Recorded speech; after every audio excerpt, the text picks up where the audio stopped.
Alfalfa guzzles up to 6 acre-feet of water per acre every year, draining aquifers across drought-ridden heartlands.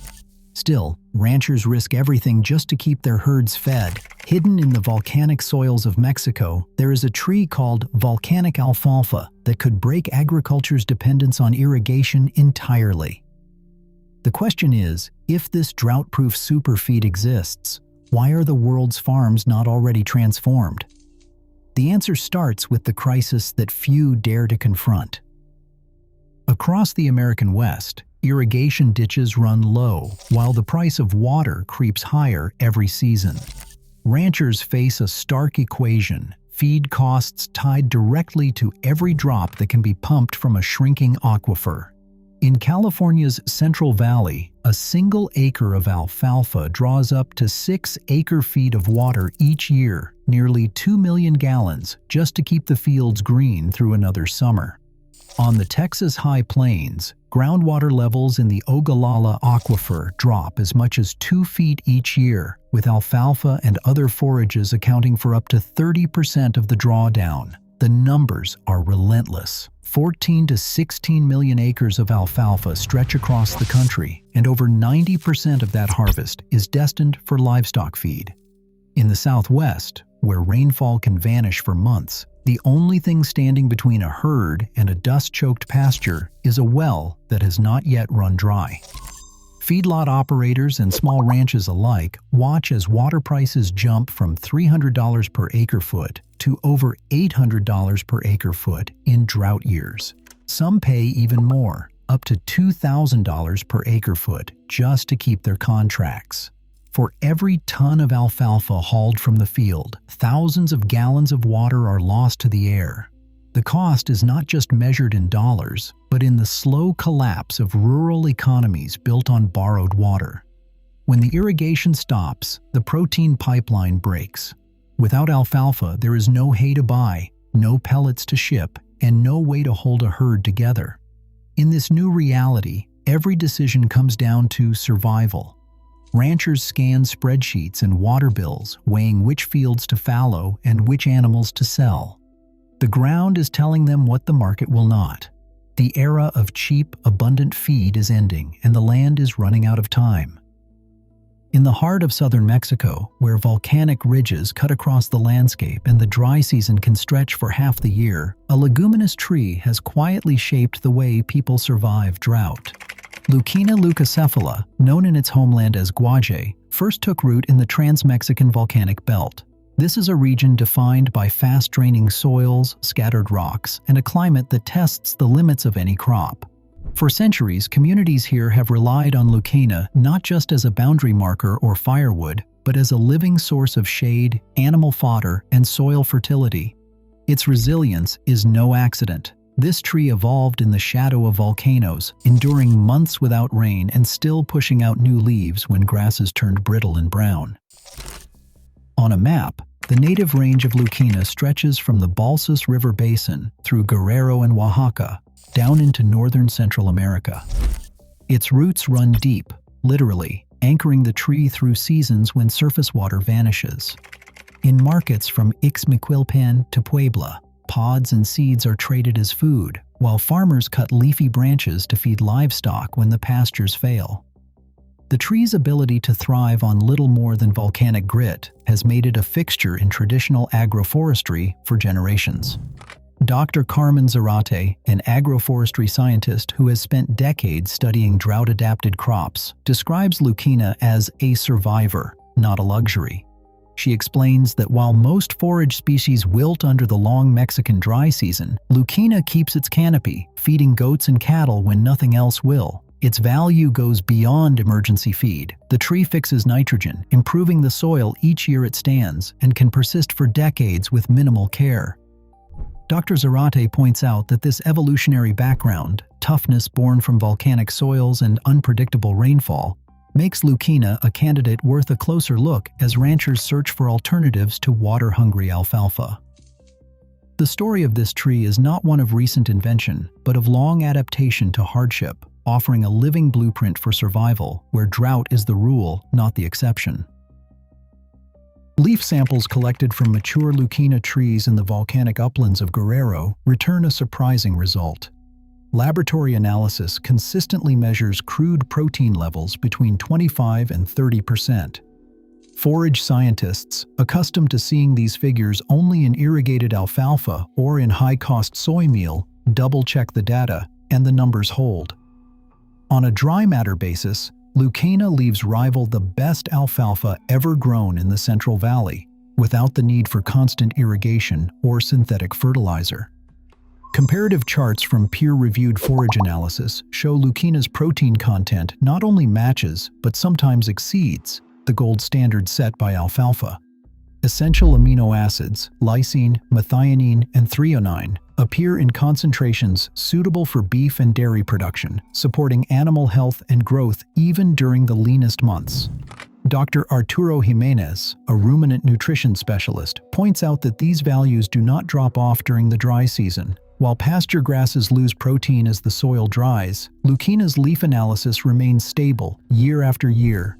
The leaves retain their nutritional profile through cycles of drought and recovery, providing a steady protein source when other feeds turn to straw. This consistency is what sets Leucaena apart. It delivers the same quality forage whether rainfall is abundant or the land is parched. With protein figures verified in the lab, the question turns to mechanism. How does a tree maintain such high nutritional value under conditions that leave other crops stunted or dead? The answer lies deep underground, in a root system built for survival. The roots are the engine of that resilience. Dr. Zarate stands in a clearing, holding a core sample that traces the path of Leucaena's roots far below the surface.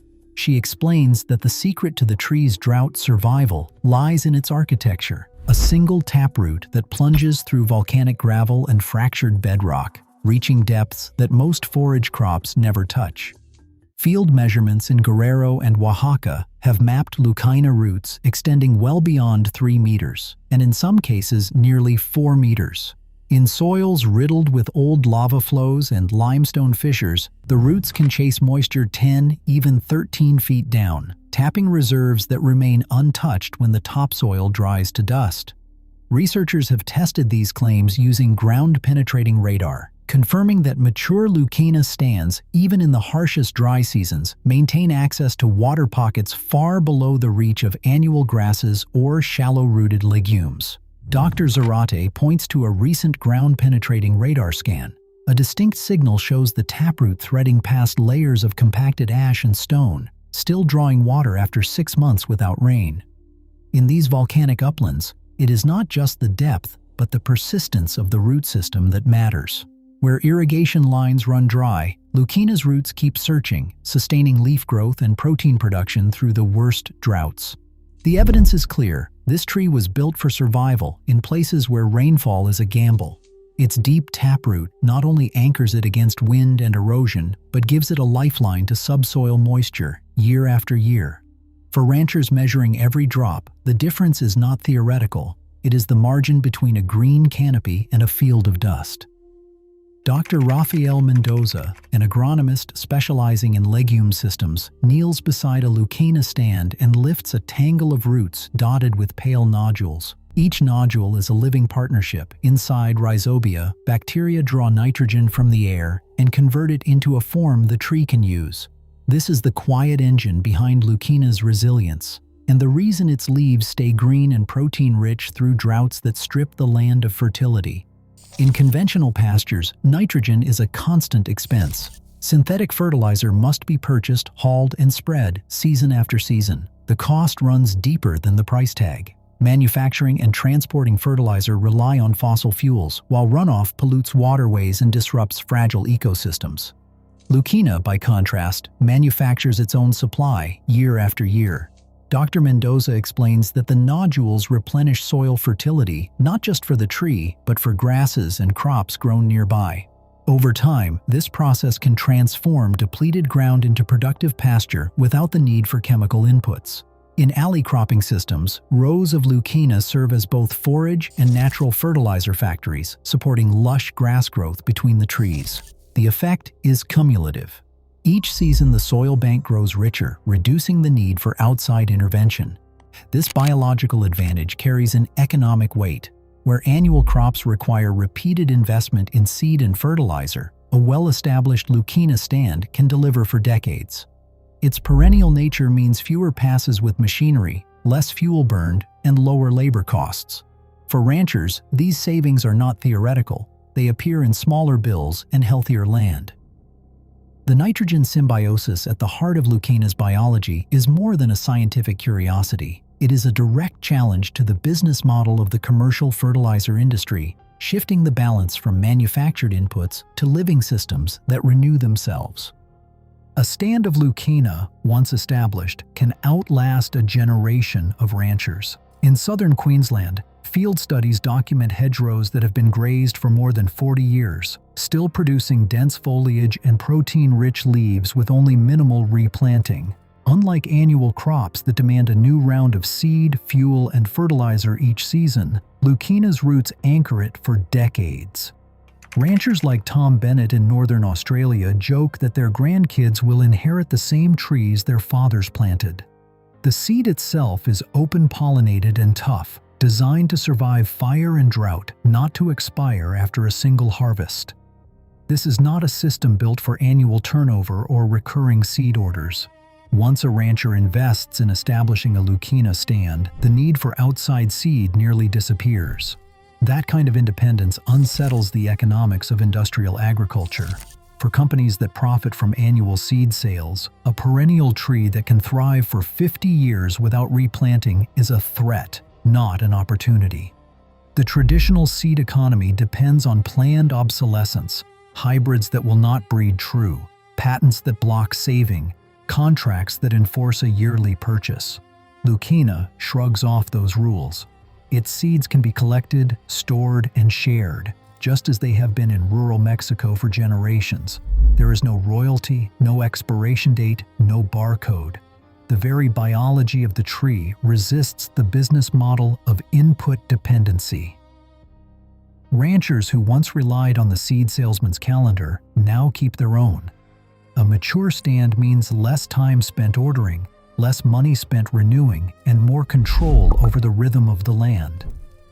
The machinery of annual cropping, from planters and combines to chemical sprayers, finds little purpose in a field where the trees outlast the equipment.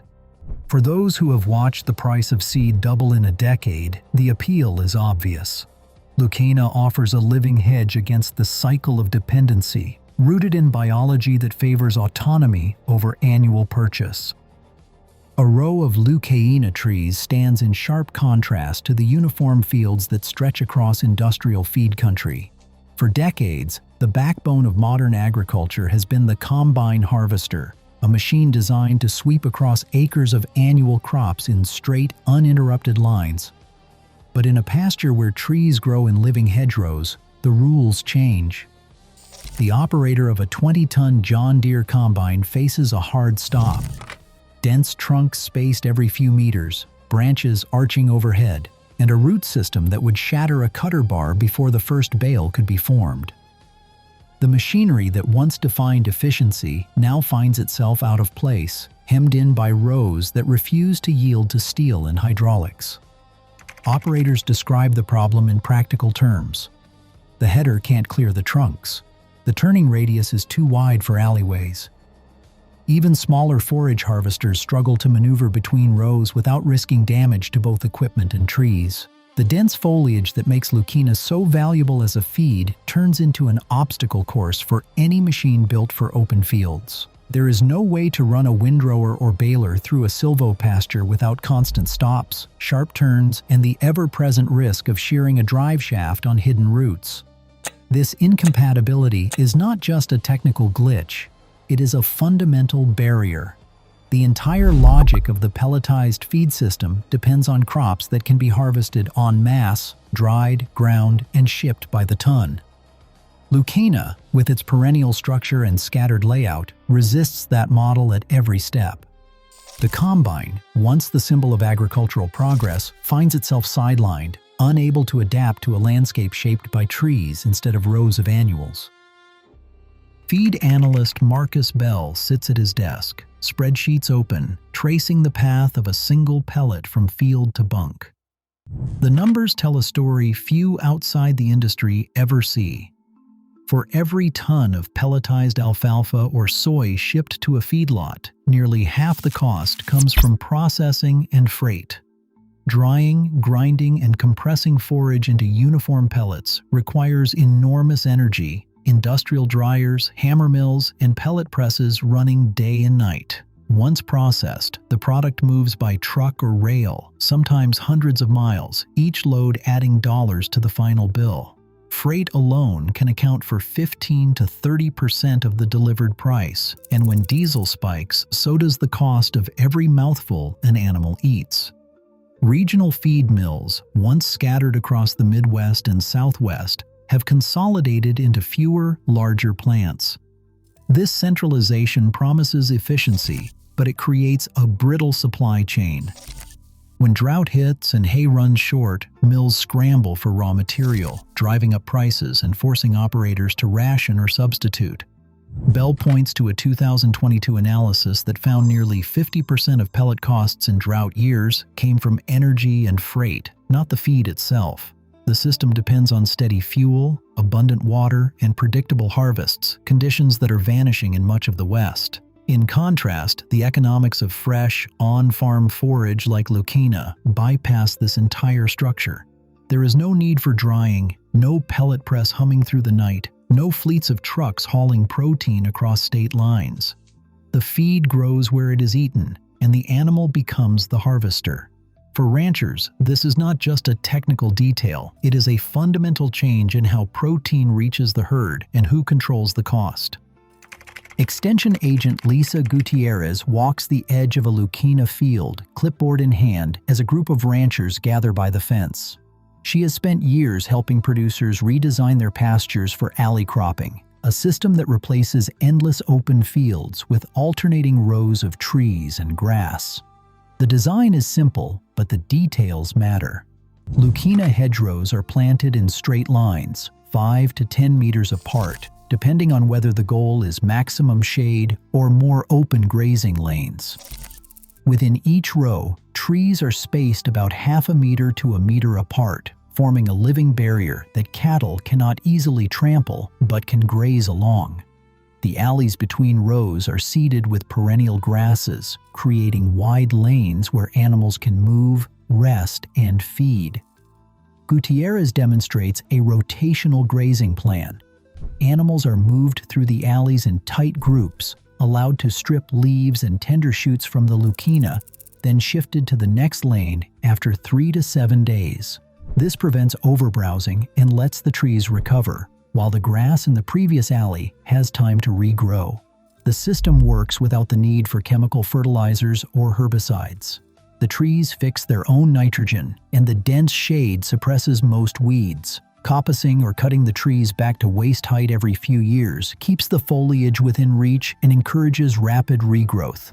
Field trials in Queensland and Mexico show that properly managed alley systems can support twice the stocking rate of conventional grass pasture while maintaining soil cover and reducing erosion. For ranchers used to the rigid schedules of feed delivery and machinery repair, the alley system offers a different rhythm, one where the herd, the trees, and the grass cycle through the seasons together, each supporting the other. Dr. Elena Cruz, an entomologist who has spent years cataloging insect pressures in tropical pastures, stands in a Lucina grove and gestures to the untouched leaves overhead. She notes that while neighboring fields of grass and alfalfa often show scars from caterpillars and beetles, Lucina's canopy remains nearly unblemished through the growing season. The tree's natural chemistry does much of the work. Compounds in its leaves and stems make it unpalatable to many common pests, reducing the pressure that drives farmers to reach for chemical sprays. Field studies across southern Mexico and Queensland document lower insect populations within Lucina stands compared to conventional forages. Aphids, leaf miners, and even some of the region's most persistent grasshoppers tend to avoid the tree, leaving its protein-rich foliage intact, while neighboring crops require regular pesticide applications. Dr. Cruz points to data from integrated silvopasture trials. Pesticide use drops by as much as 70% when Lucina is a primary forage, compared to grass monocultures. This reduction translates to real savings, not just in chemical costs, but in labor and equipment hours. The natural pest deterrence built into Lucchina's biology offers a low-input advantage that few annual forages can match. Yet, as Dr. Cruz explains, the same compounds that protect the tree from insects present a challenge for livestock, a complexity that would define the next chapter in Lucchina's story. Dr. Ana Morales, a veterinarian with 2 decades of experience in tropical livestock systems, recalls the first time she encountered a case of Lucchina toxicity. The symptoms arrived quietly. A herd of crossbred cattle recently switched to a diet heavy in fresh Lucchina leaves began losing patches of hair along their flanks and faces. Within weeks, several animals developed swelling around the throat, their coats thinning to the skin. Blood tests revealed disrupted thyroid function, a telltale sign of mimicine poisoning. Ranchers in the region reported similar patterns,